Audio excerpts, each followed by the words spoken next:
NEET हजारों करोड़ रुपए बन रहे हैं, 7 साल में 70 बार पेपर लीक। पेपर लीक होना इस देश में फैशन टाइप का बन गया है। NEET UG 2026 has been cancelled after allegations of a guest paper leak, with the National Testing Agency admitting that the exam was unfit to stand.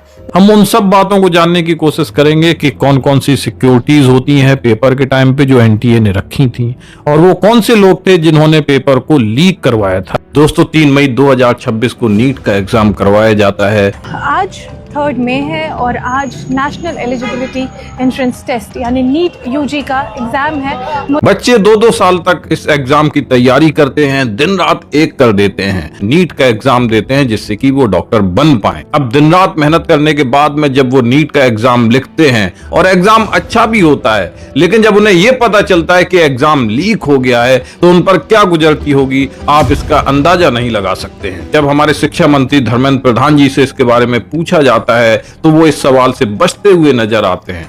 NEET की अव्यवस्था हुई थी, मैं मुंह छुपा के नहीं भागा था, मैंने उसके लिए जिम्मेवारी ली थी और उसको हमने सुधारा। सर पेपर लीक पे क्या बोल रही है सर? पेपर लीक पे सर सीबीआई इंक्वायरी की जांच। ना तो वो इसके बारे में कोई सॉलिड जवाब देते हैं और ना ही इसकी मोरल रिस्पॉन्सिबिलिटी लेते हैं कि यह पेपर क्यों लीक हुआ था। मतलब आप समझिए 10 रुपए का बच्चों का जो डाइपर और पैम्पर्स आता है ना, हगीज उन सब का, वो लीक नहीं होता, इनका पेपर लीक हो जाता है। कि इनको 1% दुख भी इस बात का है कि पेपर लीक हो गया है। इनको तो अंदर ये लग रहा है ओ शिट, इस बार पता लग गया। भाई सुन, इस बार पता नहीं लगना चाहिए, हवा नहीं लगनी चाहिए, पेपर लीक भी हो रहा है और ये जो 400 करोड़ रुपए और खर्च हो रहे हैं इनकी भी वसूली करनी है। आपने खान सर को सुना, आपने अभिनव सर को सुना, क्या हमारा पॉलिटिकल सिस्टम, पॉलिटिशियन इन बातों को सुन रहा है? क्या वो ऐसे नियम ला सकते हैं जिससे कि आने वाले समय में पेपर लीक ना हो? आज इस वीडियो में हम जानने की कोशिश करेंगे कि नीट एग्जाम कैसे करवाया जाता है, क्या क्या सिक्योरिटीज होती हैं और उन सिक्योरिटी के बाद में भी ये पेपर कैसे लीक हो सकता है, गवर्नमेंट का क्या टेक है, और फिर नीट के री एग्जाम की क्या पॉसिबल डेट्स हो सकती हैं। बने रहिए मेरे साथ में,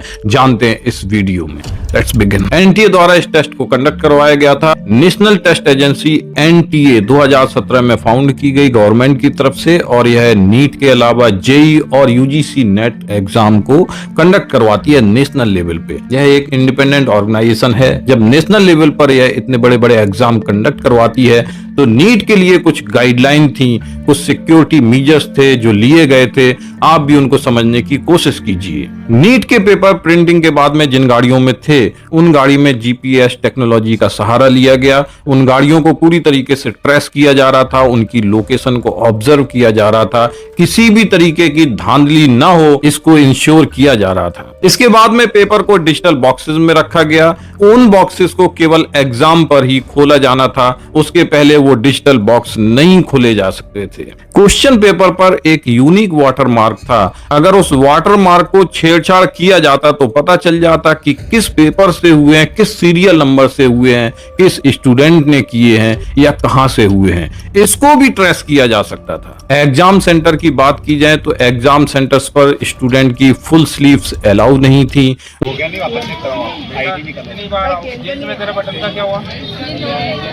उनके हाई हील के जूते अलाउ नहीं थे।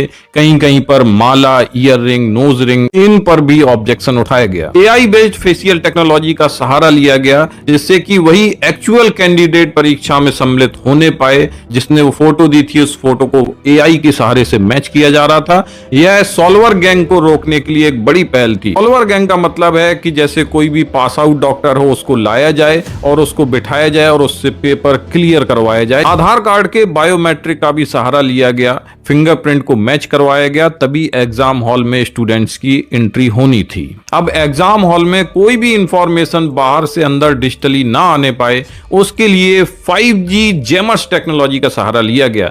5G जैमर्स टेक्नोलॉजी में कोई भी सिग्नल्स होते हैं, चाहे वो ब्लूटूथ से जाए चाहे मोबाइल से जाए, उनको ब्लॉक कर दिया जाता है। तो ये इंश्योर किया गया कि कोई भी बाहर बैठ के अंदर किसी कैंडिडेट को फोन पर कोई भी चीज, किसी भी आंसर को ना बताने पाए, जैसा कि मुन्ना भाई MBBS में मुन्ना भाई ने किया था।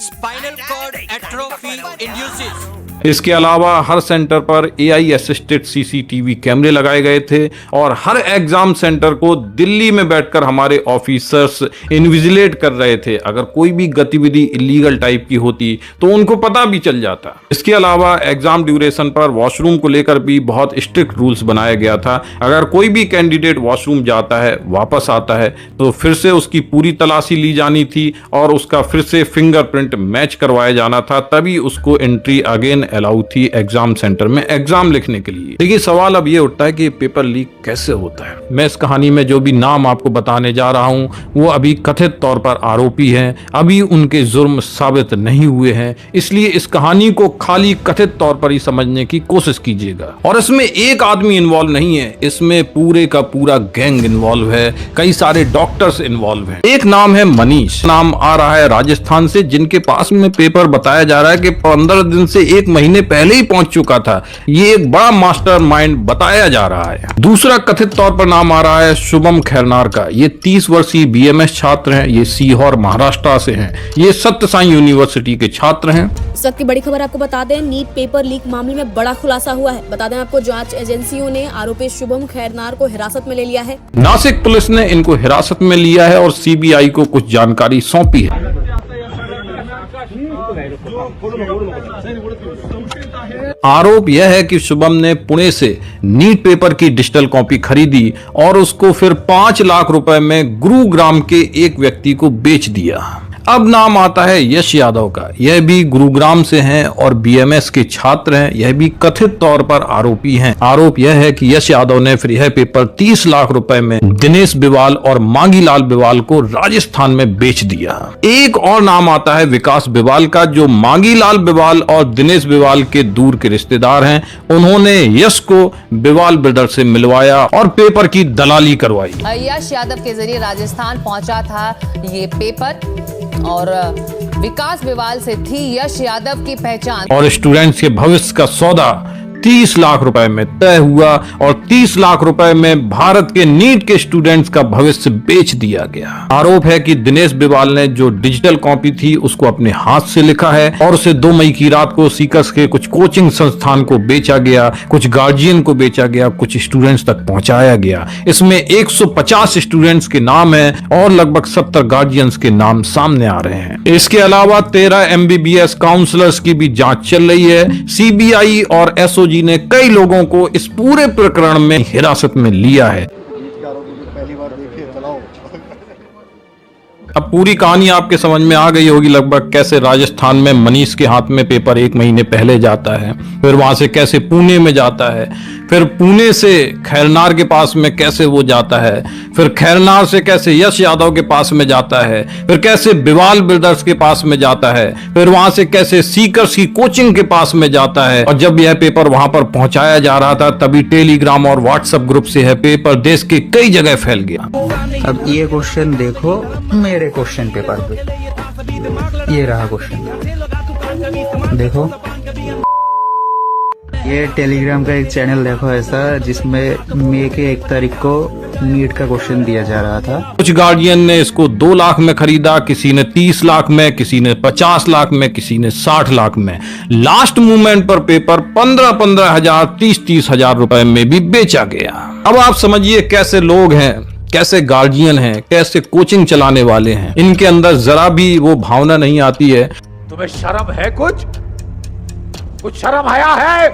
मैंने खुद उन बच्चों को देखा है जो तैयारी करते हैं 2-2 साल तक, 100 से ज्यादा बेचारे टेस्ट पेपर देते हैं, फेज टेस्ट, पीरियोडिक टेस्ट लिखते हैं, रात भर जाग करके वो अपने पेपर तैयार करते हैं। अगर उनके पेपर तैयार नहीं होते हैं तो वो सोते नहीं है। उसके बाद में जब वो पेपर अच्छा लिख के आते हैं और उन्हें पता चलता है कि पेपर लीक हो गया है, तो उनके मेंटल ट्रॉमा क्या हो सकते हैं आप अंदाजा लगा सकते हैं। घंटा नहीं देखते कि हम कितने घंटे पढ़ रहे हैं। जब तक हमारा टॉपिक पूरा नहीं हो जाता है तब तक हम पढ़ते रहते हैं, उसे कंप्लीट करना है। अब भावुक हो रही? हाँ, क्योंकि ये बात केवल इतनी नहीं है कि पेपर लीक हुआ है और री एग्जाम होगा, बात हमारे छात्रों के साइकोलॉजिकल लेवल की है। हम उन्हें क्या भविष्य दे रहे हैं और उनकी साइकोलॉजी को क्या संदेश दे रहे हैं, वो हमारे एजुकेशन सिस्टम के बारे में क्या सोचेंगे। कुछ बच्चों के दिमाग पूरी लाइफ के लिए ट्रॉमा में चले जाएंगे और इसका जिम्मेदार कौन होगा। बच्चे पेपर दे के वापस लौटे और उन्हें हैंड रिटन पीडीएफ मिला। जब उन्होंने वो पीडीएफ देखा तो उनके होश उड़ गए और जब एनटीए को 7 तारीख को पता चला तो फिर उन्होंने इस पेपर को कैंसिल कर दिया। और यहाँ पे ये समझने की जरूरत है, अगर कोई पकड़ा जाएगा तो कोई साधारण सा ही व्यक्ति पकड़ा जाएगा, एक नॉर्मल आदमी पकड़ा जाएगा। जैसे कि इस वीडियो में वो कह रहा है कि बड़े बड़े लोगों को नहीं पकड़ा जाएगा। ये एक कड़वी सच्चाई है। ऑफिशियल्स बड़े लेवल के लोग हों, पॉलिटिशियन बड़े लेवल के लोग हों, जब तक वो इन्वॉल्व नहीं होते हैं तब तक इस तरीके की घटना को अंजाम नहीं दिया जा सकता है। प्रोफेशनल एग्जाम्स को आपने कमर्शियल एग्जाम्स में बदल दिया है। NEET is not a professional exam, NEET is a commercial exam.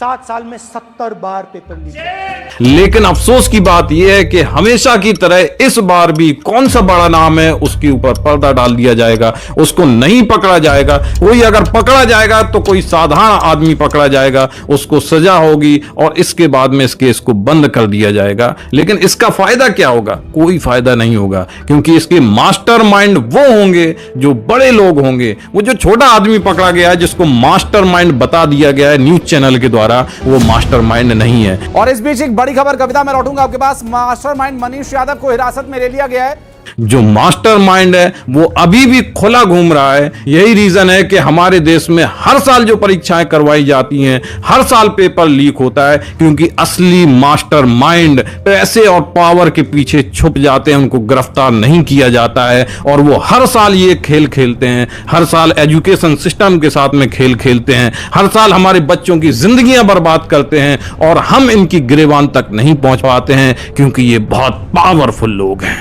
बाकी का मैं बच्चों को मैसेज देना चाहता हूं कि अब ये एग्जाम 14 जून के आसपास होगा, हो सकता है कि जुलाई के फर्स्ट वीक में भी हो, तो आप एग्जाम को फिर से प्रिपेयर कीजिए, फिर से लिखिए। आम आदमी इस देश में जो कर सकता है आप भी वही कीजिए। मैं आशा करता हूं इस बार आप नीट के एग्जाम को जरूर क्रैक करेंगे। अगर आपको वीडियो अच्छा लगा हो तो वीडियो को लाइक कीजिएगा, शेयर कीजिएगा, अपनी राय कमेंट करके जरूर दीजिएगा। अगर आप चैनल पे पहली बार आए हैं तो चैनल को सब्सक्राइब जरूर कीजिएगा। ऑल दी बेस्ट, जय भारत। कोई कह रहा है कि सरकार ने सुपर टेट का एग्जाम नहीं करवाया, देखिए पेपर लीक हो जाते हैं, 8-8, 10-10 बार ऐसे मामले हुए।